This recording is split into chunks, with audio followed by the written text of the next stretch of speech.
So the plane crash, man. We should probably talk about that because it happened as part of the the History. this Yeah. era too. So this is such a sad story, man. So the band went on tour. They're traveling from Knoxville to Florida, and the bus was having trouble with their air conditioner, so they stopped at this dude's mansion, and the guy owned a tour bus company. And the dude had a private airstrip on his property.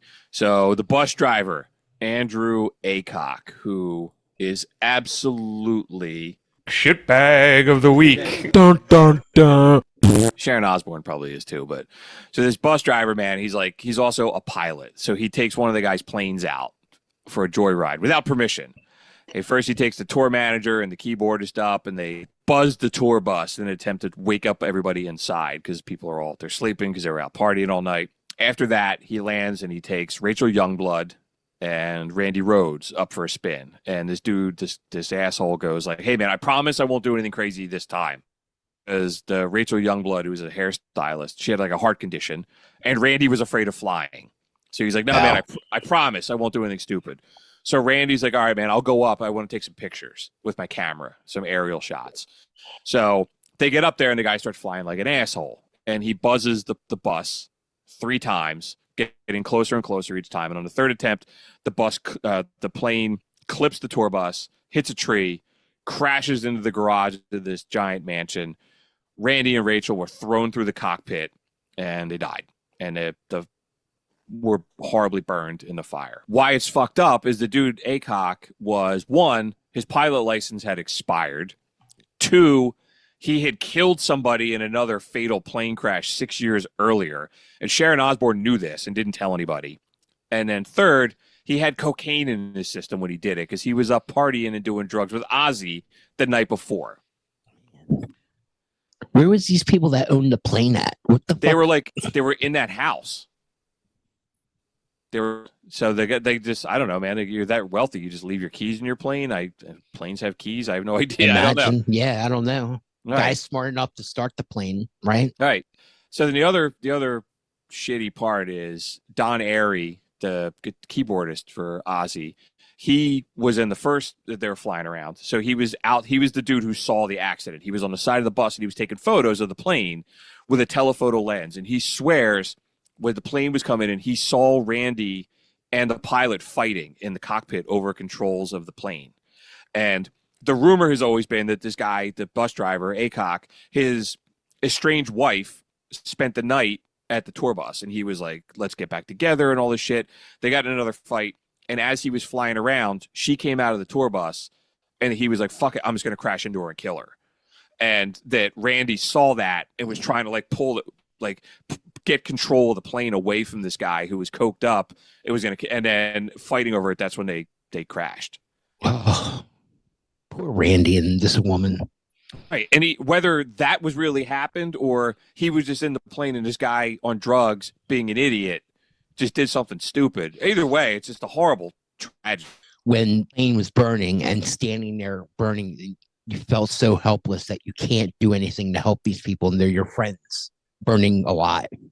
They said after the rubble, and after a week went by, they went and saw the the wreckage, and Randy Rhodes' T-shirt was still burned into the seat or something like that. Like it said like Fender guitars or some shit. Yeah, it's tragedy, man, and it could have been all with Randy, and he was just a young guy. He didn't know any better. He could trust this guy. You know, like I think about the 25-year-olds that are around me. And I'm like knocking on 50 door, and they have their whole life in front of them. Sure.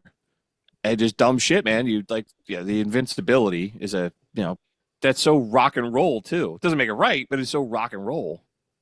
No, but then also there's other rock bands flying around to fucking Colombia and back and forth doing drug runs and shit like that. Right. Aerosmith. I'm not gonna fucking say any names. Aerosmith. Yeah. It really is one of the more tragic stories of rock and roll that it just dude was just in the wrong place at the wrong time and nothing that he did other than getting on a plane. And maybe he really did just want to get on there and take pictures. Oh, absolutely. He was an intellectual guy. Yeah. You know,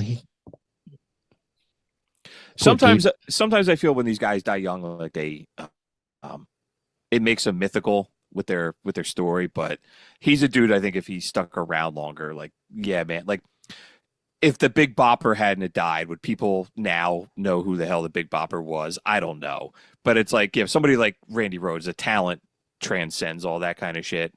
I think every kid that picks up a guitar knows Crazy Train and knows who that guy is. I agree. You I know? totally agree. Yeah.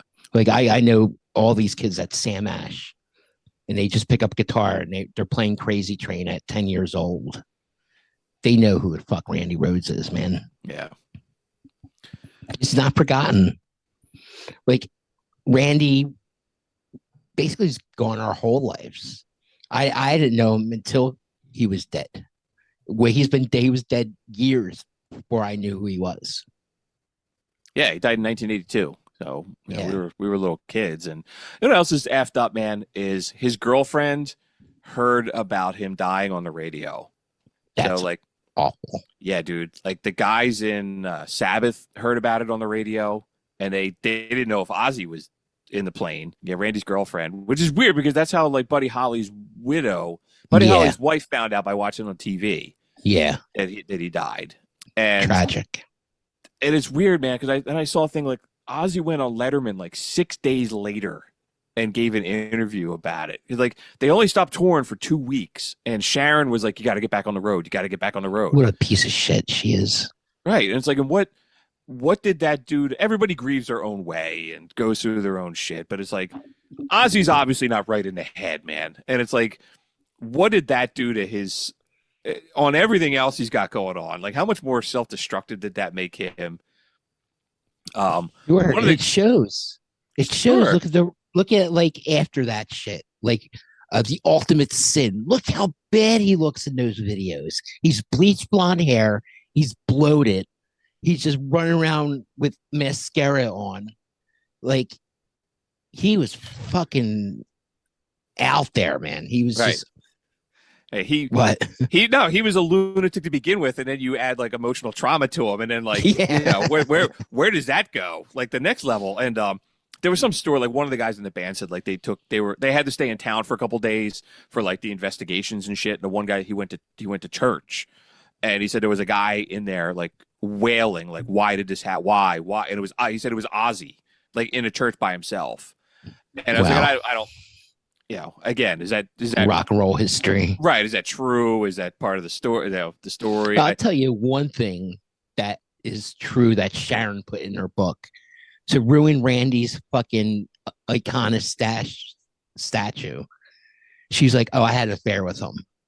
Like, you're a fucking ass. She wrote that in her book, that she had an affair with him. I heard that too, and I think why did you fuck with his like especially a 25-year-old kid sleeping with a hag with you, like you know?